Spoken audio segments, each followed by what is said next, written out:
Salut et bienvenue à ce 16e balado. Aujourd'hui, je me suis déplacé du côté de Montjoly à la microbrasserie Le Catch à l'usine pour rencontrer Guillaume Savard qui est copropriétaire et aussi maître brasseur. Avec lui, on va parler de ses produits, on va parler du marché des microbrasseries, on va parler aussi de son intégration en tant qu'actionnaire dans l'entreprise. On va parler de plein d'autres choses. Mon nom est Michel Babin, enseignant au département des techniques administratives et je vous souhaite une bonne écoute.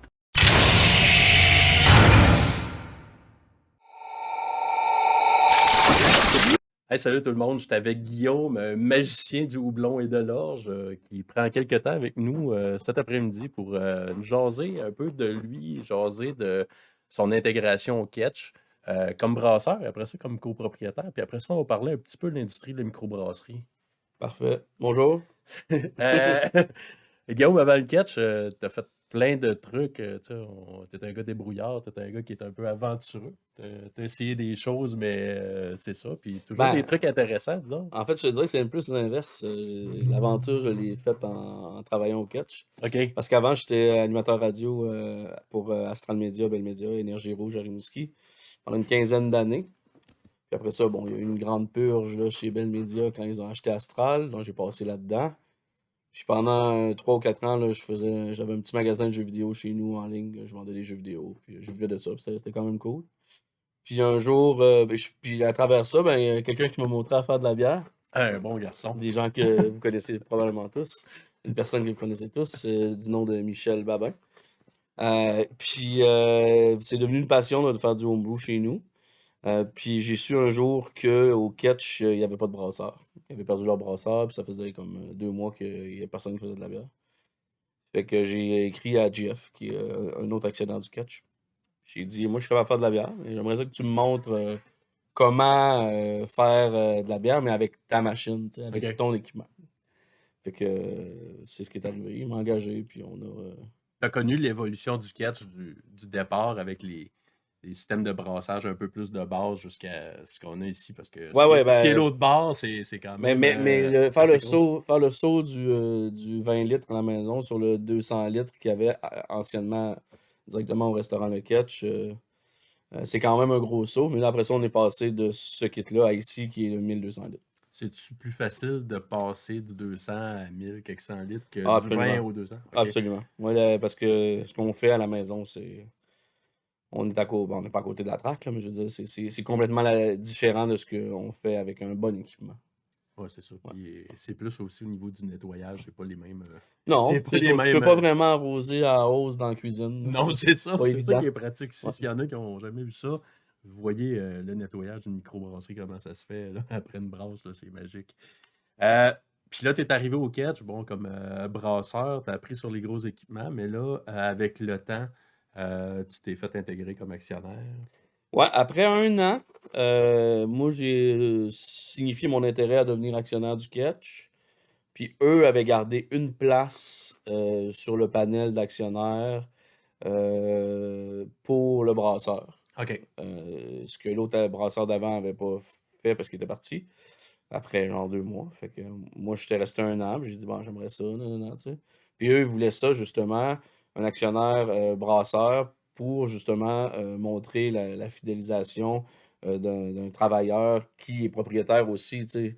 En étant propriétaire, j'ai plus à cœur la production, les dépenses, les coûts des ingrédients, versus si j'étais juste actionnaire, je voudrais juste acheter, peu importe le prix, puis je me soucierais pas. Si j'étais juste brasseur et non actionnaire, je m'aurais pas soucié de tous ces détails-là. Fait que là, tu vois Comme plus. quand vous travaillez quelque part, C'est tu sais. ça. Mais là, tu vois plus les effets de ton implication, puis tu vois le résultat, pas juste au niveau du produit, mais au niveau aussi de financier sur la microbrasserie. Effectivement, je connais tous les détails financiers de l'année fiscale du Catch. On a eu beaucoup de difficultés avec la pandémie, mais j'imagine que ça va remonter, là, puis on va tomber dans un bilan plus qu'intéressant dans les années à venir. Mais c'est ça, je voulais en parler plus tard, mais la pandémie, c'était dans votre lancée, c'était dans le début de l'encanage, c'était comme dans la En fait, lancée là, de... la pandémie a créé l'encanage. Parce qu'au OK, départ, c'était pas dans les plans d'avoir l'usine, l'encanage. On voulait juste fournir le pub avec le kit de 200 litres, puis c'était ça, tu sais. ouais. C'était juste avoir de la bière en fût, puis il n'y avait pas de canne, il n'y avait rien. Les gens pouvaient venir chercher des growlers, des des cruchons, puis les ramener à la maison. Mais il y avait pas, on n'avait jamais parlé de grossir quoi que ce soit. Ceci dit, la pandémie est arrivée. On a été 1 mois sans rien faire, sans pouvoir travailler. Et, tu sais, on était à la maison, quelques mois même. Mais je veux Ouais. dire, nous, on pouvait, étant travailleurs essentiels, on a pu continuer après, sauf qu'il y avait les kegs pleins. Nous, on n'avait aucune façon de sortir de la bière, Grand Cruchon. Et on avait aussi beaucoup de barils pleins. Donc, plus personne au restaurant pour les boire, mais de la bière en stock. Fait que là, on a dû se débrouiller. C'est là qu'on a lancé l'idée de la patate. Oui. C'est-à-dire qu'on avait le droit de livrer de la bière à condition que les gens achetaient de la nourriture. Donc, nous, on vendait une patate au four crue, Oui. enrobée de papier d'aluminium. Puis, si tu achetais la patate à 1 $, ben, tu peux te faire livrer de la bière à la maison.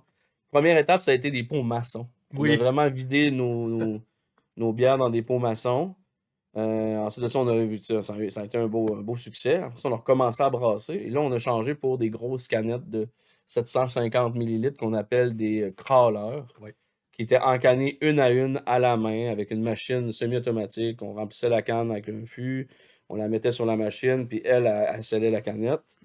Ça a été la deuxième étape.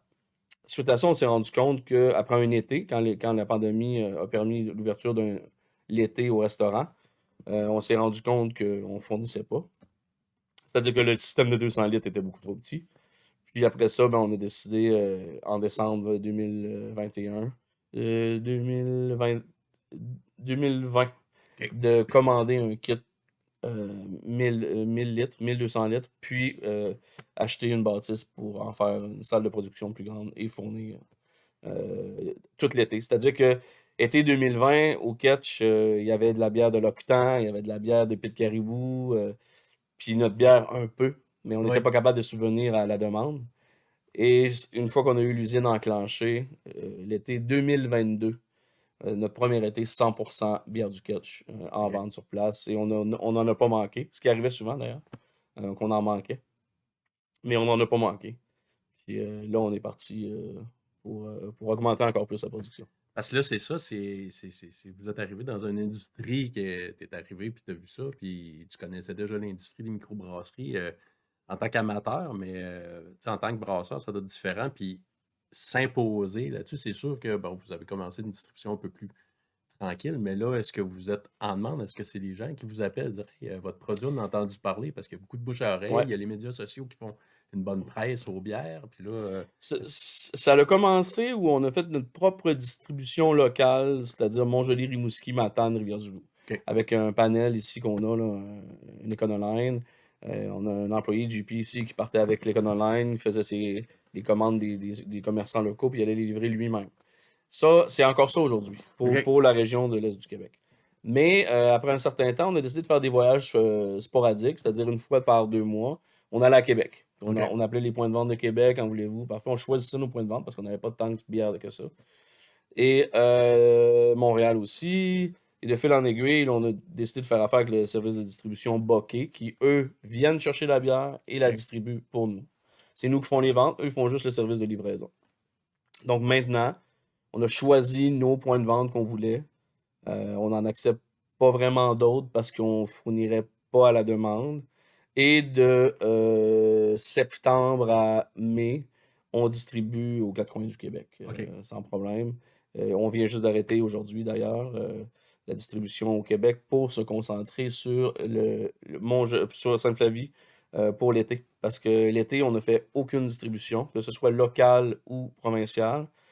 Il y a tellement d'achalandage touristes au Ketch qu'on n'a pas besoin de se distribuer. On vend tout sur place.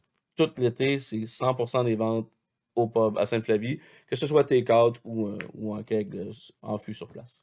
C'est ça, parce que en plus, bon, il y a la bière, c'est lequel, il y a le menu, mais la terrasse, je pense que ça vous fait une belle publicité, là. Écoute, ça, la terrasse, tu sais, la pandémie, ça nous a fait beaucoup mal.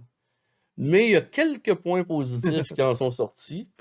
L'assouplissement des lois sur la terrasse, c'est-à-dire que d'habitude, il faut que tu prennes une photo, il faut que tu envoies la demande à la régie des alcools, et 3 à 4 mois plus tard, tu prends une photo de ta terrasse finie, en fait, et 3 à 4 mois plus tard, tu peux avoir ton permis d'agrandissement de terrasse. T'envoies des plans. C'est vraiment là, c'est un Ouais. processus qui est compliqué. Durant la pandémie, au moment où l'été, il y avait quand même quelques restrictions pour l'intérieur, si je me souviens bien. C'est quand même loin dans ma tête, Ouais, c'est ça. mais c'est près à la fois. Je me souviens plus c'était quoi les restrictions, mais bref, on a agrandi la terrasse au maximum. C'est-à-dire qu'on a ajouté dehors, il y avait au préalable, je pense, 4 tables, une table de pique-nique, tu sais. 4 tables sur le patio. Puis, tu sais, la terrasse par terre au catch n'existait pas. Là, on a mis des clôtures et on a agrandi avec une vingtaine de tables de pique-nique, ce qui double la superficie du restaurant. OK. Donc, par journée de beau temps, on est capable d'accueillir le même nombre de personnes en dedans et dehors en même temps. Ce qui est très payant, là, ces fameuses journées de beau temps-là, parce que, C'est sûr. ouais. C'est sûr que les visiteurs, le touriste, ils passent parce que vous êtes carrément, c'est pas un quadrilatère, mais vous êtes vraiment au point décisif à savoir si les gens font le tour de la Gaspésie par le nord ou par le sud. Là. C'est vraiment à En la fait, fourche. le catch est situé au coin de la 132 et de la 132. C'est ça. On est vraiment là à la croisée de la boucle. Les gens n'ont pas le choix de passer par là. Non, puis ce que je voulais savoir, bon, c'est sûr, les gens passent par là, mais côté les locaux, Oui. ça c'est important là, pour ouvrir un commerce, dire est-ce que les gens locaux vont adhérer, mais je pense que c'est le cas. Écoute, si on regarde en superficie là, je sais pas moi, quelques kilomètres carrés, il n'y a pas grand microbrasserie là, Non. pour Montjoli, Sainte-Flavie, Sainte-Luce. Tu sais. Même à Sainte-Luce, il n'y a pas de micro. Non. En temps mort, c'est-à-dire hors été. Donc, nous, on est comme probablement le restaurant de Montjoli, tu sais, où C'est ça. il y a un peu de party qui se passe là, où tu sais, on peut faire la fête, réserver des salles pour faire les parties de Noël, tout en ayant un service de bar. Ça ferme plus tard que la majorité des restaurants, probablement dans le coin. Fait que je pense que les locaux en profitent à l'année longue et doivent être un peu moins, pas contents, mais tu sais, l'été, c'est plus difficile d'avoir une table, là. Oui. C'est complet à tous les jours, donc probablement qu'ils se prennent à l'avance pour réserver, ce qu'ils n'ont pas à faire techniquement à l'année longue. Là, mais oui, moi j'ai toujours pensé en fait que le plan d'affaires d'une microbrasserie devrait en partie se concentrer à servir sa communauté proche. Parce que avec ce qui se passe partout au Québec actuellement, dans les épiceries, dépanneurs, tout ça, j'aime bien utiliser l'expression, c'est une mosaïque. Oui. C'est une mosaïque de canettes. Puis toi, tu es un pixel là-dedans. C'est dur de se démarquer. Tu sais. Je pense qu'en se concentrant sur ta communauté proche, les marchands, les commerçants locaux proches, si ton modèle d'affaires est basé là-dessus, l'extra, tu peux l'envoyer à l'extérieur, mais ouvrir une microbrasserie qui n'a pas de pub à servir sur place pour les clients locaux, actuellement en 2023, je ne suis pas certain que ça soit rentable. C'est ça, on va reparler un peu, là. Tu disais, bon, produire, là, on n'augmentera pas plus sa production pour distribuer dans plus de points de vente. Là. On va en parler un petit peu de la qualité tantôt, mais c'est sûr, faire sa place, tu dis, on fait notre place ici, il y a une certaine fierté des gens, le bouche à oreille. Absolument. Mais après ça, tu as ta renommée qui se fait, puis là, il y a d'autres microbrasseries. Dans le milieu des microbrasseries, il y a les collaborations qui sont très présentes. Est-ce que ça a pris du temps avant d'être capable d'avoir un oui d'une autre microbrasserie pour faire une collabo? Ah ben, de la façon que tu en parles, c'est comme si j'étais toute la Non. journée en train d'appeler. Ouais, tu veux-tu? Ah non, ok, Non, là, je vais mais essayer un autre. ce que je veux dire de temps en temps, c'est sûr que je sais pas au début, le catch, ça sort de où, pis ça, mais après ça, En ben, fait, ce qui est cool dans le milieu des microbrasseries, qu'il n'y a pas dans le milieu de la restauration ou de n'importe quel autre commerce, ou presque peut-être des vins, même au niveau des distilleries, c'est pas comme ça. Tu sais, il y a une camaraderie assez exceptionnelle où on dirait que pour, je sais pas moi, 90% des micros, il n'y a pas de concurrence vraiment. non, c'est ça. Même s'il y en a quand même dans les commerces. Mais la concurrence se fait avec les macros, avec les gros brasseurs. Non, mais ce que je veux dire, c'est que la concurrence se fait lors du placement dans un C'est ça. commerce ou dans un restaurant que, par exemple, 6 lignes, ben là, si, mettons, il y a 5 lignes du catch, puis il y a une autre brasserie qui aimerait avoir une ligne, mais non, on a déjà le catch. C'est là que ça peut se faire. Mais C'est ça. sinon, à l'interne, en production, les gars sont tous chums. Il est naturel de s'entraider entre microbrasseurs. Puis vient à ça la finalité de finalement faire une collaboration, c'est-à-dire je me déplace dans une autre microbrasserie, on passe une journée ensemble à brasser. Mais tu sais, on s'entend que je viens pas entrer dans leur système de production, je suis Non. là, je jase, on prend une bière, on discute de nos techniques, je brasse pas officiellement Non, avec non, eux. non. Mais sur leur canette, il y aura le logo du Ketch avec collaboration de Ketch. On parle un peu du nom ensemble, on monte une recette, tu sais. Et le processus se fait aussi de l'autre bord. Une fois que ça c'est fait, ben, le brasseur peut inviter aussi ces gens-là à venir à sa brasserie, faire une bière. Puis, tu sais, la bière qui est brassée en collaboration ici au Ketch, par exemple Boréal, ben, c'est nous qui gardons l'argent. C'est nos OK. bières qu'on vend. Puis eux, quand on a fait la collaboration chez Boréal, ben, ils ont vendu leur canne avec notre nom. Ça fait une publicité des deux sens. On apprend beaucoup dans les collabos. C'est assez incroyable d'ailleurs. C'est ça. Puis, ben, même avant d'être dans en brasserie, en tant qu'amateur, on se promenait des microbrasseries, on jasait avec les gens, les brasseurs, puis ils partagent des secrets, ils partagent, il n'y a Absolument. pas d'informations. Ils sont tellement passionnés. Vous allez voir un collectionneur de n'importe quoi, il va vous expliquer ses collections, il va expliquer des trucs, mais dans les brasseries, c'est un peu ça aussi. C'est des Mhm. passionnés avant d'être des businessmen. Absolument. Absolument. Écoute, la plupart des gens, je dirais peut-être 50% des brasseurs sont issus du homebrew, qui ont commencé à travailler, à laver d'équipements, finalement devenir brasseurs, etc. Mm. Il y en a qui ont fait le cours aussi de brassage à Jonquière. Puis il y en a qui ont carrément appris sur le tas, là. Ils brassaient même pas à la maison, ils ont commencé à travailler dans une brasserie, puis ils ont appris en travaillant dans une brasserie. Ouais. C'était quoi la question déjà? Non, c'est correct, ça arrive. On est vendredi après-midi, il faut noter.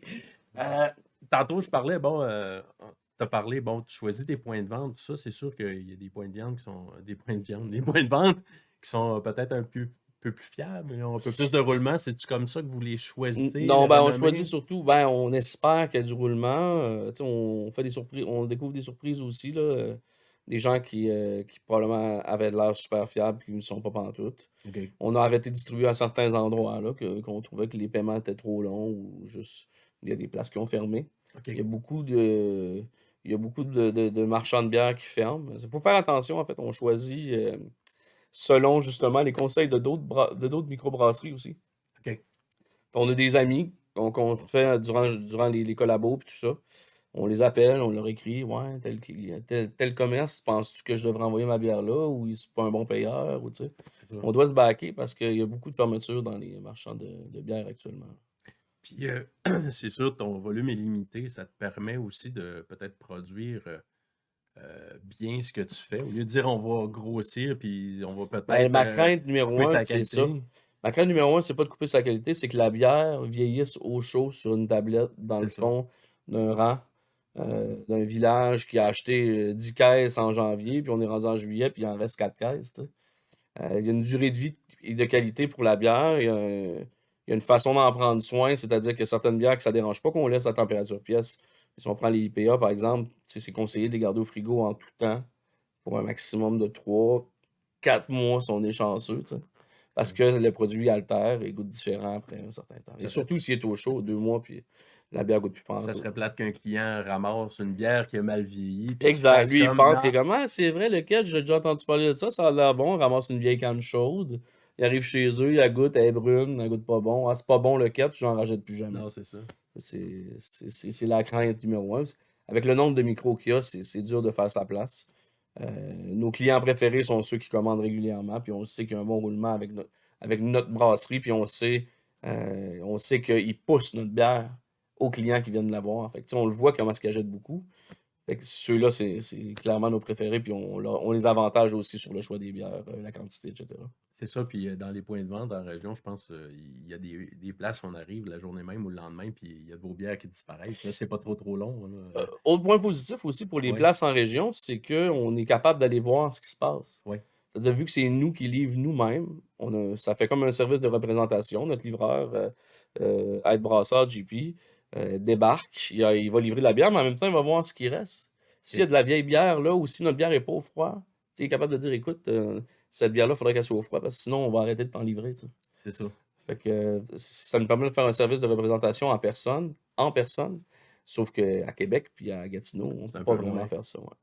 Alors, puis, dans tes brasses, c'est quoi ta liberté? Est-ce qu'il faut que tu présentes tes bières aux autres dans l'entreprise? Faut-tu Non, que non, non, non, tu. non. Non. C'est 100% libre. Je OK. fais ce que je veux.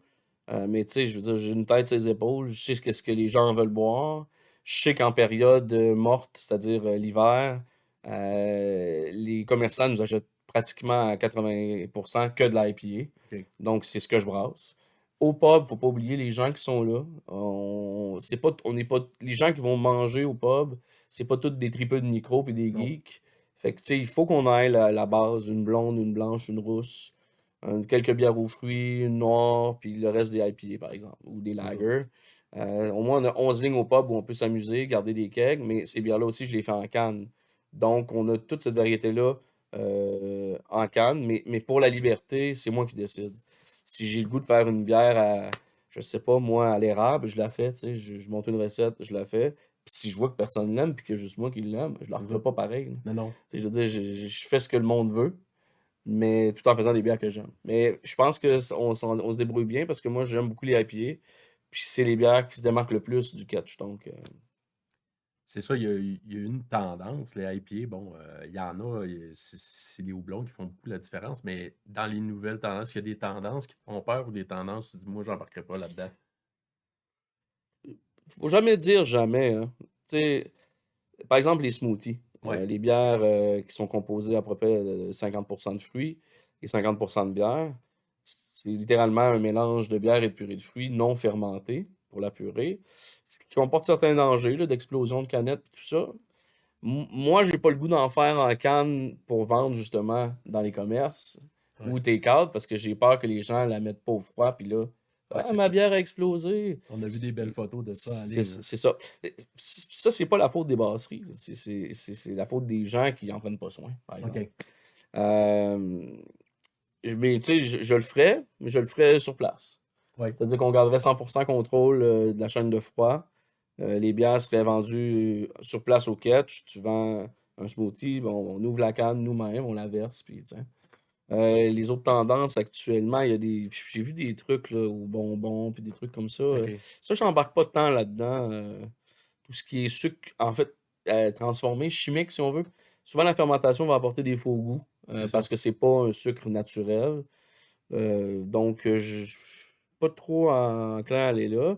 Puis, je dirais que dans le coin de Montréal et un peu Québec, là, les tendances sont sur les lagers, que j'aime bien d'ailleurs. J'aime bien boire ça et en faire. C'est plus long. Ouais. Donc, l'été, c'est peut-être pas une bonne idée pour moi d'en faire l'été parce que c'est un processus de 2 à 3 mois là, pour faire une lager. Donc, je garde ça pour l'hiver, là. Mais on voit le retour là, des lagers, des pilsners. Il y en avait des microbrasseries qui en faisaient, mais il y en a qui étaient spécialisés en IP. J'en ai vu quelques-unes en commerce. Ben, je pense que vous en avez une, là, c'est une pilsner, la Torino. Oui, oui, oui. Puis dans Mais l'italienne. on en revoit sur le marché, puis des fois, c'est bon de revenir à la base, là. Aussi comme consommateur, Ben ça. écoute, c'est sûr que boire toujours le même type, ça peut devenir, tu peux te tanner à la longue, là. Mais je pense que ça va revenir tranquillement. Mais je pense qu'un mélange des deux est toujours intéressant, là. C'est ça. Moi, j'aime bien faire des hybrides, là. Ouais. Par exemple, prendre une Pilsner ou une Lager, puis l'amener au même niveau qu'une IPA, c'est-à-dire avec un dry up, puis avec plus de doublonnage, plus de goût de fruits, si on veut, qui amène le houblon. Mais non, j'aime le style traditionnel aussi, là. Oui, oui. Des fois, une petite de temps en temps, là, parce que juste des On IPA, peut pas m'en juste boire c'est une soirée qui dure plus longtemps, par exemple, tu peux pas juste boire de la double IPA à 8%, sinon tu vas te coucher à 6 heures, là. Tantôt, tu parlais de bon, tes clients où tu vas distribuer, mais tes produits, la qualité des produits. Je sais que tu as testé plusieurs maltes, plusieurs houblons. Euh, Ouais, continue, et j'avais. non, mais c'est ça, mais c'est sûr que la qualité, quand tu changes de fournisseur, ça peut changer un peu les goûts, tout ça, mais Mm. c'est quoi ton processus pour trouver quand tu vas chercher un nouveau fournisseur, quand tu vas faire confiance à un nouveau fournisseur? C'est de l'essai-erreur, c'est-à-dire que par exemple, là, pour ce qui est du grain, mon grain de base, je l'ai changé. Avant, j'utilisais en majorité du grain allemand. Oui, Les prix de la COVID la COVID a fait que les prix ont grimpé à cause du shipping qui venait de l'Europe par bateau. Donc, tu sais, ça me tentait plus de payer aussi cher pour un grain de base. Puis finalement, ben, j'ai essayé des grains canadiens, québécois, pour trouver mon fournisseur, Cola Flamme, qui est une malterie en Beauce. OK. Puis aujourd'hui, je pense pas que je changerais pour autre chose. Ça m'a permis en fait de découvrir justement la qualité de ces grains québécois-là. Les houblons, c'est différent. Il y a des bons houblons québécois. Je te dirais que j'achète peut-être dans mon année là, 2% de houblons québécois OK. sur 100. Parce que c'est une question de. Je veux dire, on n'achète pas d'oranges ni de bananes du Québec, là. Tu sais, je veux dire, c'est une question de température, d'endroit où ça pousse. La température fait que les variétés de houblon disponibles sont super fruitées, le soleil, la terre, toute une question de climat. Donc oui, pour faire des IPA, ça prend des houblons tropicaux, sucrés, etc., Et agrumés. puis le temps de conservation n'est pas nécessairement extrêmement long pour les houblons. Bon, Non, mais si c'est bien enveloppé, c'est technique comme détail. Ouais. Mais si c'est bien enveloppé, sorti de l'usine, c'est-à-dire en sac de 5 kilos, puis le sac n'a jamais été ouvert, c'est bon 2-3 ans. Ok. Mais plus on attend, plus ça défraîchit. Seuls les fins palais pourront s'en rendre compte, mais Ouais. sinon. Tant que ça n'a pas un bon goût de congélateur. Parce que là. c'est ça, au point de vue homebrew, ce qu'il faut savoir, c'est que dans les sacs de houblon, c'est purgé avec de l'azote, Ouais. donc c'est inerte. Il se passe rien. Et ça vieillit pas, si on veut. Tandis que quand on achète des petits sacs de 1 once au lieu de 5 kilos, là, ben là, c'est sûr que ça a été réemballé par quelqu'un. Est-ce qu'il y a eu de l'oxygène? Tu sais. C'est juste une question de réemballage. En Ouais, fait. parce que l'oxygène, c'est un des pires ennemis. C'est le pire ennemi dans du houblon. l'alimentation aussi, là, Ouais. c'est un des pires ennemis. Mm. Puis conserver ton niveau de qualité, bon, peut-être pas le pourcentage d'alcool, mais tu as développé des procédés de brassage, mais contrôle la qualité. Toi, tu le vois autre que le goût, mais avant même que tu mettes en fermentation, tu dois avoir des critères pendant que ça fermente et après. On a un procédé de contrôle qualité. Je te dirais que pendant la fermentation, à part regarder le pourcentage d'atténuation, il ne se passe pas grand-chose. Ouais. C'est surtout après. Il faut, le meilleur ami de la bière, c'est le temps. Il faut que tu prennes le temps que ça prend. C'est ça. Si tu sors trop vite, il va y avoir des faux goûts. Contrôle qualité, écoute, je vais toucher du bois, mais j'ai été chanceux jusqu'à présent là, en termes de rappel, si on veut, ou d'infection de micro-organismes qui auraient pu se faufiler dans un petit bout de tuyau qui aurait infecté la bière. Tu sais. C'est jamais arrivé, mais on regarde ça beaucoup. Là, tu sais. Une bière, si c'est arrivé une seule fois en fait qu'on a jeté une bière qui n'était pas notre goût. Une fois. Puis on a ouvert le drain, puis hop, on a versé 500 litres de bière dans le drain. Parce qu'on ne pouvait pas vendre ça.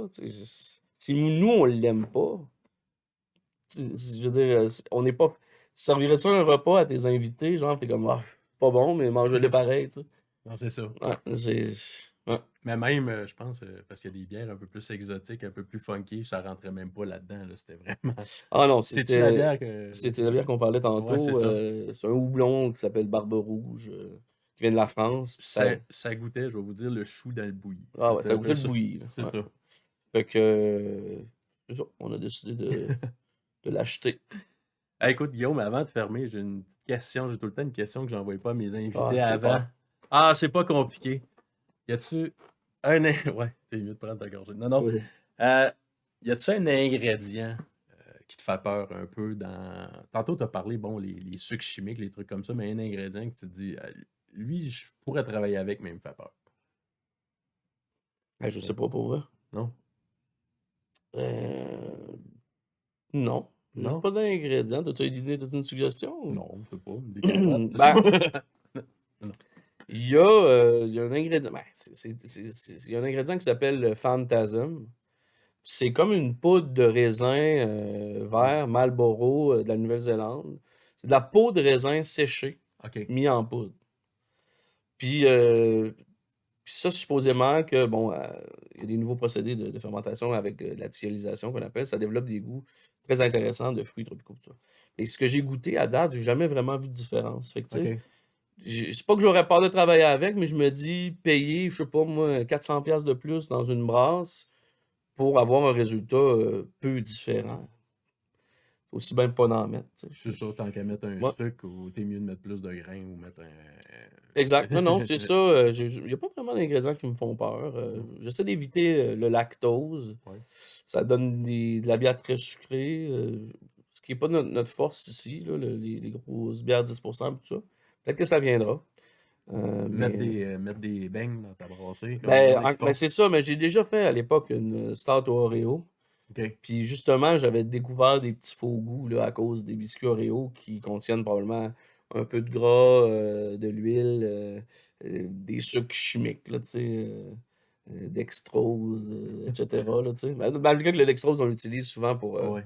pour compenser, là, mais plus d'autres sortes de sucres qu'on peut pas se rappeler les noms. Fait que, Avec tu sais, trop de hausse. c'est ça. Fait que, tu sais, ces trucs-là, je pense que ça dépend. Ça peut être caché par beaucoup de fruits aussi.